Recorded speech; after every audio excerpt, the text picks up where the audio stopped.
विजयास green haven में आप सभी का स्वागत है दोस्तों फरवरी का महीना स्टार्ट हो गया है। जितने भी हमारे पौधे थे जो सुप्तावस्था में थे अब धीरे धीरे जागने लगे हैं, उन पर नई ग्रोथ स्टार्ट हो गई है। तो अब वक्त आ गया है कि हमें उन पर कुछ काम करने हैं। सुप्तावस्था के दौरान हमने इन पौधों पर किसी प्रकार की हार्ड प्रूनिंग नहीं की और किसी प्रकार का खाद नहीं दिया, पर अभी इनका ग्रोइंग सीजन स्टार्ट हो गया है। तो जिन पौधों को हार्ड प्रूनिंग की जरूरत है उन पर हार्ड प्रूनिंग कीजिए और जिन पौधों को सॉफ्ट प्रूनिंग की जरूरत है उन पर सॉफ्ट प्रूनिंग कीजिए और अपने सभी पौधों को खाद दे दीजिए। फरवरी का ये महीना पौधों की कटिंग और खाद देने के लिए सबसे बढ़िया महीना होता है, क्योंकि इस वक्त मौसम ज्यादा गर्म नहीं होता और ज्यादा ठंडा नहीं होता।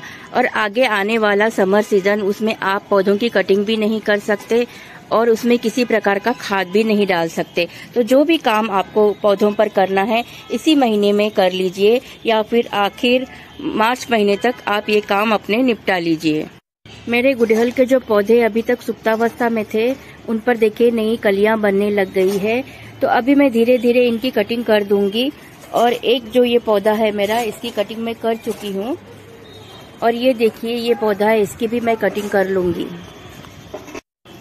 कभी कभी होता क्या है कि हम पौधे की कटिंग भी कर लेते हैं, उन्हें खाद भी दे देते हैं, पर मनचाहा रिजल्ट हमें नहीं मिलता। अब ये देखिए मेरा ये सफेद गुड़हल का पौधा है। पिछले साल मैंने इसकी कटिंग भी की थी, खाद भी दिया था, पर जितने फूल इनमें लगने चाहिए थे इसमें नहीं लगे। तो अभी मुझे ऐसा लग रहा है कि ये मेरा पौधा रूट बाउंड हो चुका है। तो इस बार मुझे इस पौधे को सिर्फ खाद दे देने से और प्रूनिंग करने से नहीं चलेगा। इस बार मुझे इस पौधे को पूरी तरह से खोलकर फिर से लगाना होगा। पहले मैं इस गमले को हथौड़ी से हल्का हल्का ठोककर पौधे को बाहर निकाल लूंगी। 2-3 साल में एक बार हमें पौधे को इस तरह पूरी तरह बाहर निकालकर रूट्स काटकर फिर से रिपोर्ट करना ही चाहिए, क्योंकि पौधा चाहे वह गुड़हल का हो या फिर दूसरा 2-3 साल में रूट बाउंड हो ही जाता है। यह मेरा खुद का एक्सपीरियंस है। लीजिए पौधा निकल कर आ गया। अब मैं धीरे धीरे इसकी मिट्टी निकाल दूंगी। यह मिट्टी देखिए वेल ड्रेन एकदम भुरभुरी मिट्टी है, इसीलिए आसानी से निकल रही है, नहीं तो इसे निकालने में बहुत मेहनत लगती है। चिकनी मिट्टी जो होती है वो रूट्स को जकड़ कर रखती है, आसानी से नहीं निकलती।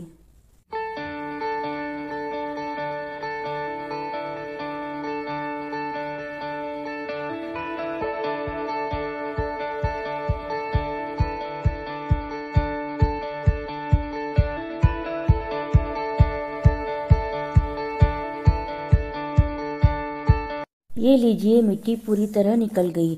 अब जितनी भी ये रूट्स है मैं इसे काट दूंगी। आप चाहे तो रूट्स को काटने के बाद पानी से वॉश भी कर सकते हो। जब चिकनी मिट्टी रूट्स को जकड़ी हुई होती है तब पानी में रूट्स को डुबा देना चाहिए, तो मिट्टी आसानी से निकल जाती है। पर मुझे ऐसा करने की ज़रूरत नहीं है क्योंकि ये मिट्टी भुरभुरी है।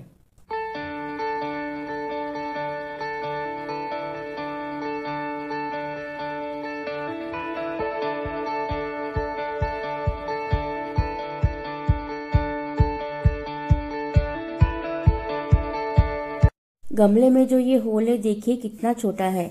जब हम पौधे को इस तरह गमले से पूरा निकाल लेते हैं तभी हमें पता चलता है कि पौधा लगाते वक्त हमने क्या क्या गलतियां की है। आखिर हम गलतियों से ही तो सीखते हैं। मैंने पेचकस की सहायता से देखिए गमले के छेद को बड़ा कर लिया है। 1 उंगली पास हो जाए इतना छेद हमें बड़ा करना चाहिए। अब आती है मिट्टी को एक्टिव करने की बारी।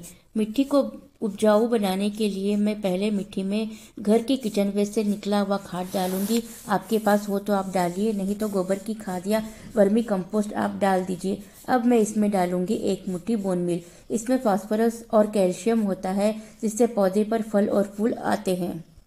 इसके बाद मैं डालूंगी इसमें नीम खली। इससे पौधे की मिट्टी में फंगस और कीड़ों की प्रॉब्लम नहीं आती है। इसके बाद डालूंगी थोड़ा सा वर्मी कंपोस्ट। यह मिट्टी को उपजाऊ बनाता है, इससे पौधे में तेजी से ग्रोथ होती है। वर्मी कंपोस्ट मेरा सबसे पसंदीदा खाद है, इसे केचुए की खाद भी कहते हैं। अच्छा वर्मी कंपोस्ट गहरे काले रंग का होता है और यह वजन में बहुत हल्का होता है। इन सभी खादों को डालने के बाद मैं मिट्टी को अच्छे से मिक्स कर लूंगी।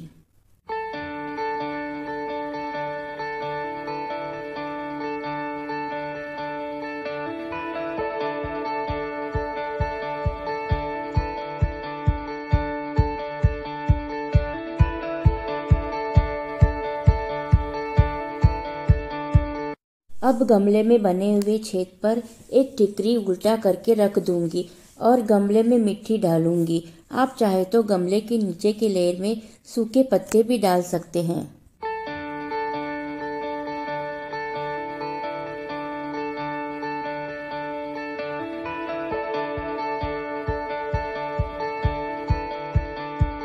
कुछ मिट्टी डालने के बाद पौधे को गमले में रखकर देखना है। अगर पौधा गमले में बहुत नीचे जा रहा है तो थोड़ी सी मिट्टी और डाल लेना है। पौधे की रूट्स मिट्टी में दब जाने चाहिए, ऊपर को दिखने नहीं चाहिए। अब पौधे के चारों तरफ मिट्टी डालकर पौधे को अच्छे से सेट कर लेंगे। गमले में ऊपर से 2 इंच की जगह छोड़ देंगे। इस तरह हमारा पौधा लगकर तैयार है।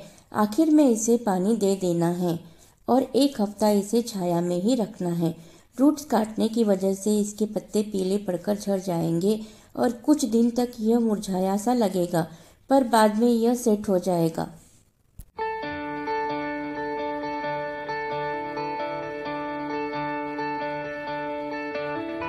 मैं इसकी थोड़ी सॉफ्ट प्रूनिंग भी कर लूँगी। याद रखिएगा, रूट्स काटने के बाद हमें पौधे की हार्ड प्रूनिंग नहीं करनी है।